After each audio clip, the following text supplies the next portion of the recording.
Rangpur medical college হাসপাতালের office চলাকালীন সময় প্রাইভেট ল্যাব ও ডায়াগনস্টিক সেন্টারের প্রতিনিধিদের অবাধ বিচারণ। হাসপাতাল কর্তৃপক্ষের সুদৃষ্টি কামনা করছেন সুশীল সমাজ। এই যে আপনি যে অফিস চলাকালীন সময় না, এটা অফিস চলাকালীন সময় না,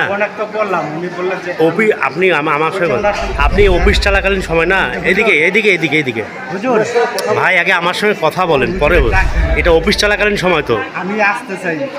আমি আপনাকে প্রশ্ন করছি এটা অফিস চলাকালীন সময় তো ভাইয়া, তাহলে অফিস চলাকালীন সময় হলে আপনি প্রাইভেট ল্যাবে তো তাই নাকি পপুলার ডায়াগনস্টিক সেন্টার, তাহলে আপনি অফিস চলাকালীন সময় মেডিকেলে আসি কেন নিচ্ছেন আমাকে এইটা একটু বলেন তো। RBS CBC. আচ্ছা, এটা কি আমাদের রংপুর মেডিকেলে হয়? না, এইচবিসি হয়। সিবিসি হয় না, আরবিএস হয় না। কে বলছে আপনার? মানে কে বলছে এটা হয় না? এটা কে? তাহলে আপনি যে বললেন হয় না, আমি ওনাকে বললাম যে দেখেন হুজুর এখানেই হয়। হ্যাঁ, তা এখানে যেহেতু হয় তাহলে আপনি কি জন্য অফিস চলাকালীন, এটা যদি অফ পিক আওয়ারে হয়তো বিকেলে বা রাতে হলো হয়তো সেটা মেনে নেওয়া যেত, এখন অফিস চলাকালীন সময় আপনি কেন আসলেন আর আপনাকে কে ফোন দিছে?